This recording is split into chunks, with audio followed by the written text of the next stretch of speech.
Hey everyone, Agnach here. Welcome to another video. First of all, I would like to apologize for the lack of videos recently. I have been very busy flying planes and have tried to figure out how to make both work and keep the wife happy, but I'm sure I'll make it work somehow. Today I'm bringing you our round of 64 in the Global Clash Cup. These are the remaining teams. Some known teams like Funfair Warfare, Indian Tribe, Penta, RTK, Unicorns of Love, Inquisition, One Hype, WHF, M2 Ninja and J-Off are some of the great teams left in this tournament. This is our bracket for the semi-finals and we have NGT Legends, Nolex, Hano Royal, Batzinga to name a few. But first, our round of 64 was against Sab Ke Papa, so let's see how we went. So this was the first attack that we had. It was CJ coming in with the dragons. He is bringing the blizzard as well, so it's a blizzard dragon. So sending the blame for the town hall, uses the invisibility spell and the rage, and uses the second now. Obviously he wants to get rid of that town hall and anything else surrounding it, just to create a bit of pathing for his dragons. The wizard survives, so he decides to invest his last invisibility spell there. They only get one container, but that's fine. The lava hound has been pulled, so now he puts an archer at 9 o'clock just to pull the lava hound and make sure that his queen can get it without getting hit by anything else. The queen has the unicorn, he's got the yak for the king, and I'm guessing the owl is being upgraded, and the lassie for the royal champion. Now he uses a few sneaky goblins at 11 just to create a bit more of a funnel, and sends all of his dragons with the with the warden, and I believe the royal champion there as well. And I think this was a mistake sending his royal champion there. I think he misclicked it, and also misclicked her ability, so he ended up swagging the ability, but everything is still going in. Uses the freeze for the multi-inferno in the center compartment. The queen ends up walking up.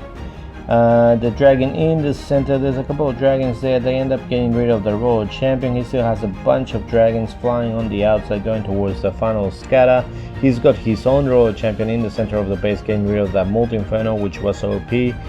And now the dragons get rid of that last scatter shot. The king is on the outside. The dragons are getting rid of the defenses. Puts the baby dragon at 12 just to speed up the cleanup process. There's the Tesla farm at 130, and everything is just moving towards it.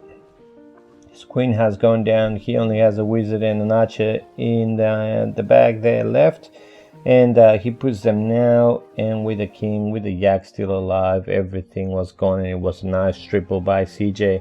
Then we have Dressa also coming in with dragons, but this occasion he's bringing the bats, and he also brings two zaps. The zaps are for the air sweeper next to the tankle, as he's planning on bringing the king at 12 and the queen at 9, and then sending the dragons in between. The plan is for the king to go all the way inside to get the eagle. He was surprised by seeing the Teslas there, so we were hoping that the king wasn't going to stay on the outside, and when he went back inside for that AD, we were very happy. Pops the king ability. Now he's going to be able to go down, goes towards the eagle, and with a little bit of health left, he manages to get rid of that eagle, and we were all happy. Now the queen at 9, getting rid of some defenses. She's going to be able to get rid of the AD. 3 headhunters are heading her way. Probably here he could have used freeze maybe, but I think he wanted to save them for his bats. He definitely needed them, so he decides to use the queen ability just to get rid of those headhunters. Now he sends all of his dragons and the loons with the warden as well, and obviously he's going to be blimping from behind. So Dragbat loves bringing a trillion dragons, and because of that he also ends up having a trillion dragons at the end, or usually he does.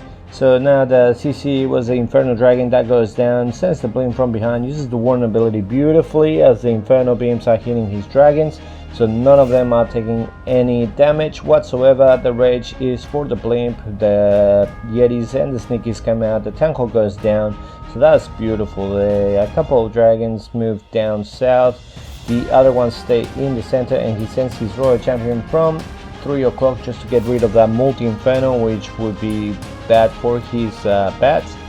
Uses a freeze for that wizard tower, so he still has one more freeze left, and there's only one wizard tower left.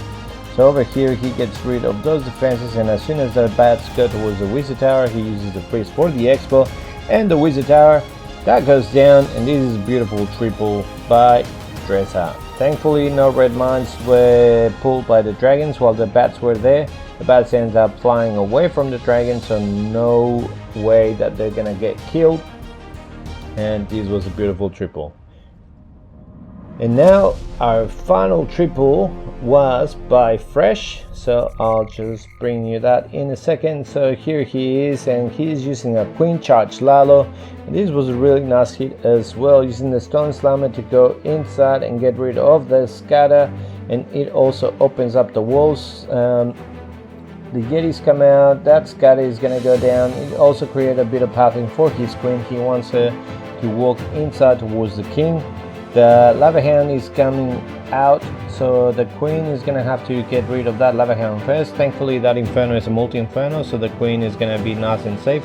He also previously funneled at 230 so that his king goes inside for the town hall, uses a poison for the lava pups, uses a minion just to help out, and then he's going to be able to use the king ability to get rid of the town hall, uses a rage for the queen with the headhunter to get rid of the defending king, and she continues in, gets rid of the multi-inferno. Now uses the royal champion to help the queen with the Tesla farm and a few more defenses out there just to make sure that she remains going towards the center.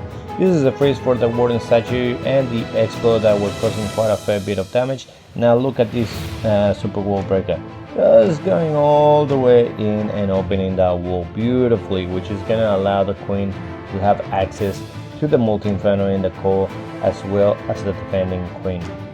Royal champion was still alive, and she ended up getting rid of the eagle, which pushed the queen into the center of the base. So this charge was really nicely done by Fresh, and now the loons start going towards the scatter.